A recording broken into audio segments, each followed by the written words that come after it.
You're listening to Mom and Doc Talk, where we talk all things healing pans and pandas with an emphasis on homeopathy.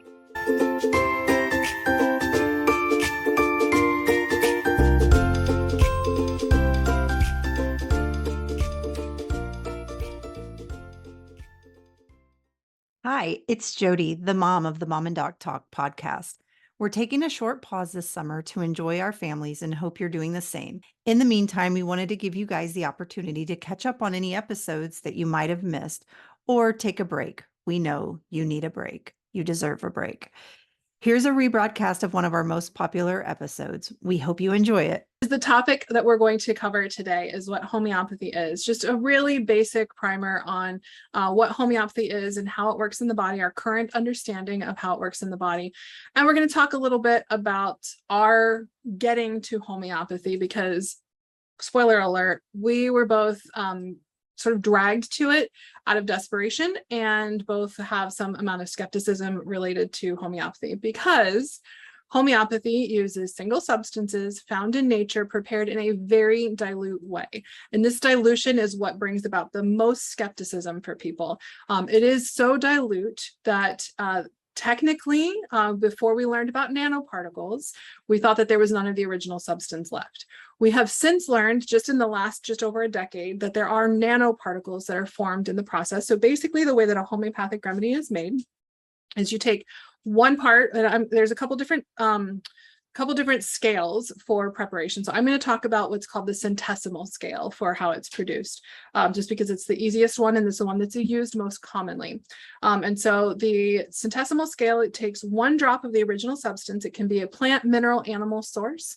So it takes 1 drop of that preparation and puts it into 99 drops of water. And then it's shaken, agitated very vigorously. So back when it was first discovered over 200 years ago by Samuel Hahnemann, he would use he would basically use a Bible and pound the vials against a Bible, so something that was really firm, and that process is then repeated multiple times. So then you would take that first vial that's made, the 1 drop to 99 drops of water, you would take 1 drop from that and add that to another vial that has 99 drops of water, do that vigorous shaking and agitation again, and then take a single drop of that into another drop of 1 to 99. So that third vial would be what's called a 3C potency. So it's been diluted 1 to 99 3 times. We actually usually start at like a 6C or a 30C. And by the time you get to 30C, if you're looking at the Avogadro's number, it's been dilute beyond the point where there's any measurable amount of the original substance left. And that's where people get really hung up. Again, this is before we had the ability, the technology to do imaging, where we found out that there actually is nanoparticles formed in that process. Because here's a trick. If you don't do that vigorous agitation and succussion of the vials between the dilutions, it doesn't work because that's necessary to create those nanoparticles. And so we now know that there are nanoparticles that are formed. And so the reason I'm talking about this is the upfront thing is because that's the biggest issue that people tend to have with homeopathy is, how can I give my kiddo nothing and expect them to get better? It's not nothing. That said, when I had to embrace homeopathy for myself, I still thought it was nothing because I started learning of homeopathy before these studies came out. And that was my biggest hang up, was how can I be working with people who are quite unwell and give them magic water with nothing in it and expect that they're going to get better? And it wasn't until I had my own really strong motivation to give it a try, because my solution, my alternative solution that I was being given sounded significantly more cuckoo bananas to me, that I was able to embrace it works, and use that scientific training that I have to, even though I don't understand how it works, I can see verifiably that it does work with me and on repeat with all of the patients and people that I've worked with over the years. So I'm going to back up and talk to you a little bit about homeopathy and how it was discovered, and just a little bit about how we understand how it works and how it's recommended to people. And then Jody is going to tell us a little bit about how she got there too, because she's also a bit of a skeptic, or came to homeopathy skeptically. And so we're going to talk a little bit about that before we move on. So I already mentioned Samuel Hahnemann, who is the founder of homeopathy in the late 1700s, very late 1700s, is when he first started to discover this principle of homeopathy. And what homeopathy stands for is like cures like. And so he was doing some, he's a medical doctor working at the time when we used mercury and arsenic to treat things, doing a lot of bloodletting. And he recognized that more often than not, he was just making people sicker. And so he decided to quit practicing and went to work translating medical texts. And it was through these translations of multiple medical texts, because he spoke several languages, that he came upon this principle from Hippocrates of like cures like, and he sort of tucked that away in his brain. And then later was translating what's called a monograph, like a description of how a particular substance can be used for, it was called cinchona bark, and it was talking about how it can be used in malaria. And the particular person who wrote this was making the suggestion that it was because of the bitter properties in the cinchona bark that made it so that it was so effective against malaria. Well, Hahnemann, having done lots and lots of translations of various different monographs, knew that there were other plants, and he was a chemist, and was just a very smart guy. He knew that there were other things that were far more bitter than the cinchona bark. And so he decided to try it out on himself and see what happened. So he took a preparation of cinchona and ended up getting the symptoms of malaria. And then when he stopped taking it, he stopped getting the symptoms. And so he put 2 and 2 together, like cures like, oh, this particular plant is really good for malaria, but it causes symptoms of malaria in somebody who's a healthy person. And so started doing a lot more experimenting to find out, okay, what other plants, what do they cause in healthy people, things that we know can be used to treat certain things. If I give this to a healthy person, what do they cause? And saw that pattern repeated again and again and again and again. And then came to understand it as a law of nature, that something that causes symptoms that are similar to what somebody is experiencing when they take it when they're healthy, that they would experience when they're not healthy, can actually cure those symptoms. He gave some explanation for how that can happen. And like, again, we only in the last slightly over a decade have understood that nanoparticles are formed in the process of making it. So he was just trying to explain what he saw. Basically, what he explained is that every substance has a primary and a secondary action. And so the primary action, if you think about like coffee, its primary action is to make you really like revved up and super attentive and like alert. But its secondary action comes when it wears off, and then you actually feel worse, right? You feel very tired, very dull, and just not so great. That's the secondary action. And so what we're seeing happen with homeopathy is we're giving a very small amount of something that can avoid that primary action and just cause that rebound secondary action in the body as a response to the medicine that's being given. And that was his theory.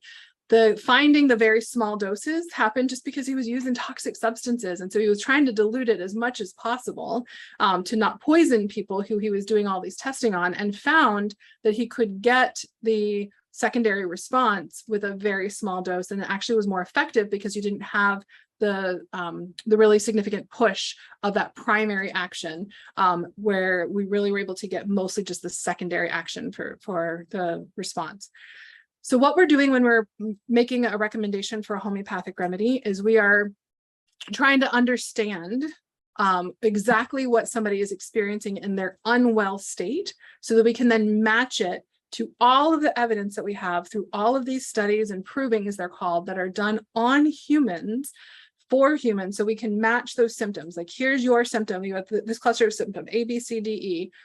What substance can we find in nature that, if given to a healthy person, would cause A, B, C, D, and E, and as specific as we can get is what we want to look for. So we want to know if we're talking about migraines, I want to know that you have a migraine that is on the right side, and it's triggered from heat and sun, and it is a pounding, bursting pain, bursting outward, and pounding from the inside out, and that it's better when you are lying down in a cold, dark room, as quiet as can possibly be, and you have to lay on the painful side, or it hurts worse if you lay on the painful side, that level of detail, and like your face turns red, or it only turns red on the one side that's painful but not red on the other side. that level of detail is the kind of thing that we're looking at. And so as we're talking through our series here, and we get more into like the homeopathy part of Jodi's journey, which I'll be perfectly upfront, that's going to take us a bit of time to get there. We will have peppered in some ways that homeopathy can be effective in some of the stuff that she's going to talk to you about as part of the like healing journey. But it's going to be homeopathy heavy a little bit later in this series. So it can be really a shift in how you report symptoms and in how you talk about it. And Jodi, I am going to pause because one of the reasons that we came together as a mom and doc to do mom and doc talks is so I don't go down rabbit holes and start using all sorts of phrases and terms that don't make any sense. So I'm going to ask you to tell me if what I have shared so far makes sense. You are reading my mind right now. I'm channeling listeners and thinking one question is, can you tell us what is and isn't homeopathy? Is like a very like starting, like, because I didn't know that at all. I thought anything natural was homeopathy. And that's a really good point. So natural and homeopathy don't necessarily go hand in hand. So homeopathy is natural, but everything that's natural is not homeopathy. So supplements, magnesium, herbs can be prepared homeopathically and be used homeopathically, but they're not necessarily homeopathy. So if you're taking like a big capsule or something, or a tincture or something, that's not homeopathy. It's herbal medicine, or it's a supplement, it's nutritional supplementation. It's when it's prepared in that dilute way, and when it is recommended based off of that principle of like cures like. So it's more about how it's used than about how it's prepared, honestly, because if we think about it, Adderall or any of the like methylphenidate, any of the medications that are used for ADHD, those are actually being used homeopathically. You're giving something that's a stimulant to somebody to calm somebody down who is overstimulated, right?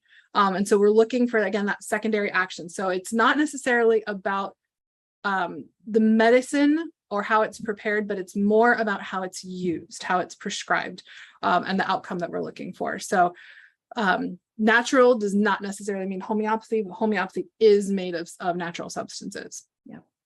And then what was the other one?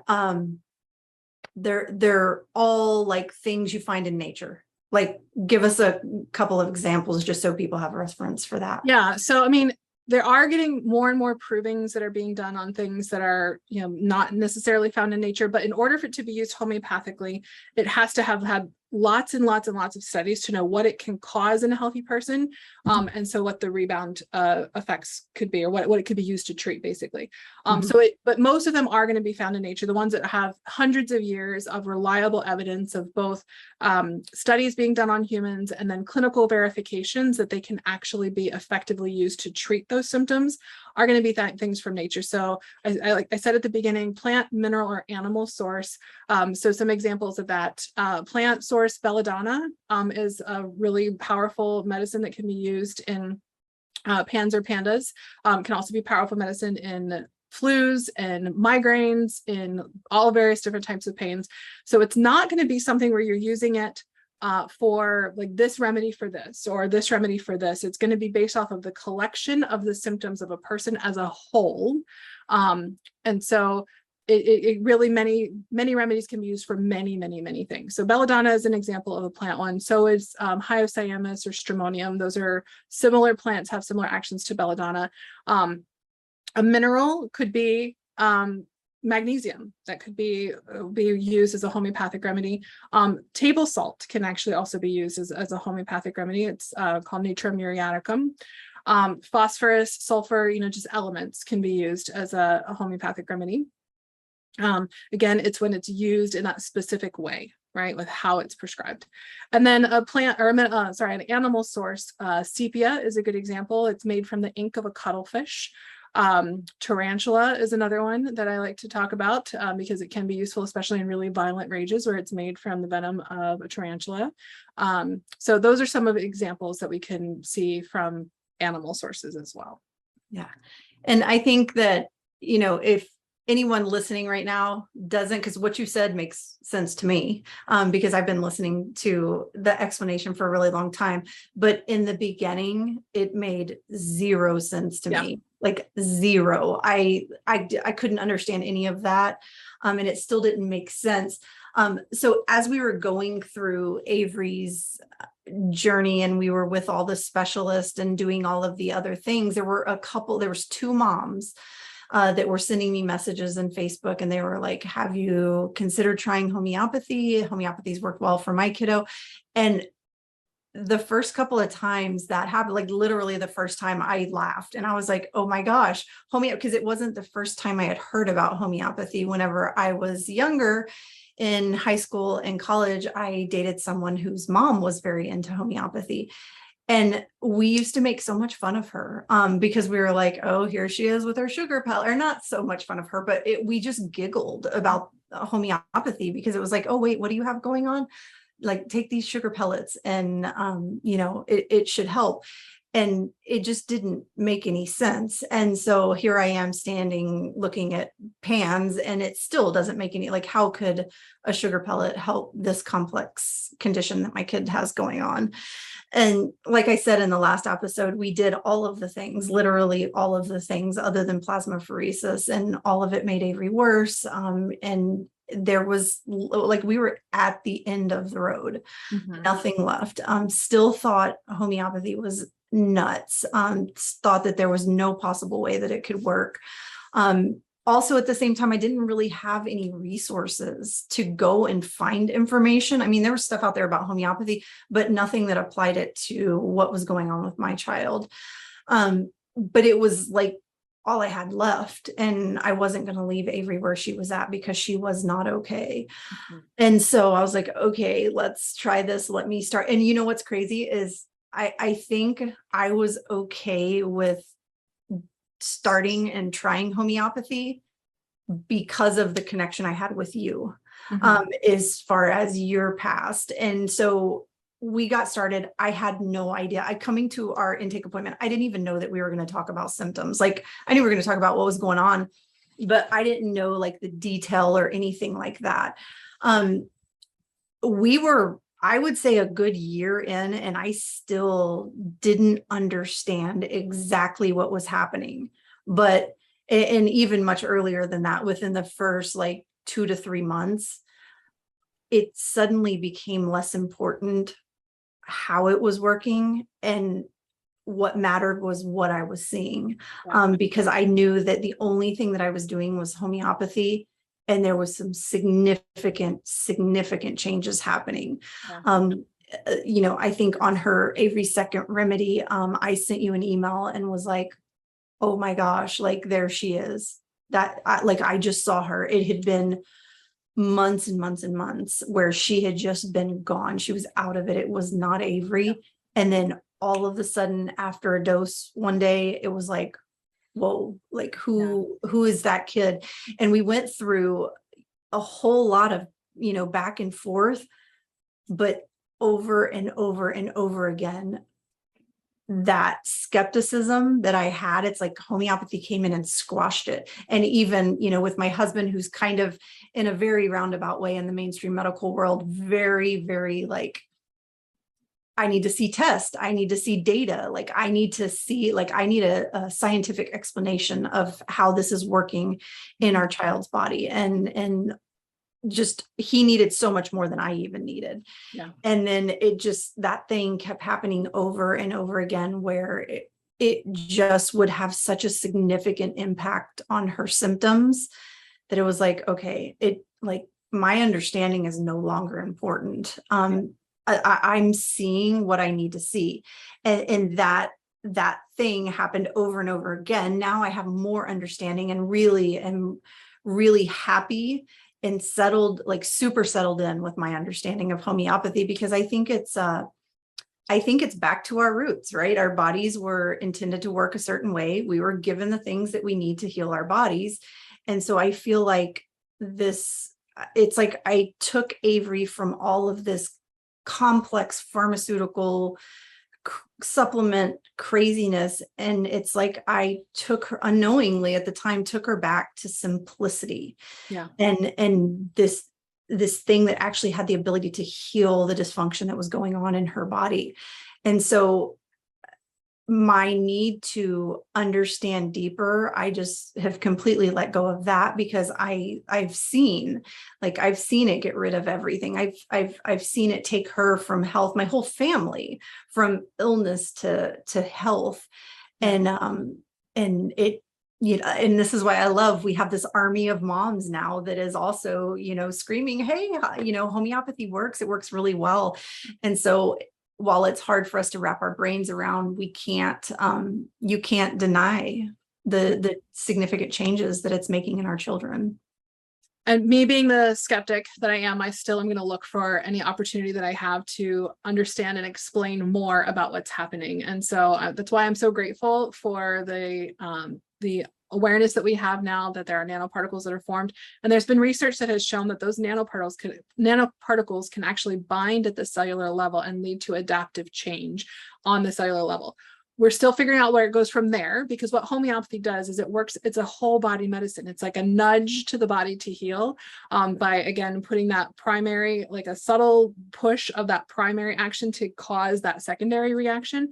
And somehow that leads to the body correcting itself and restoring balance on its own.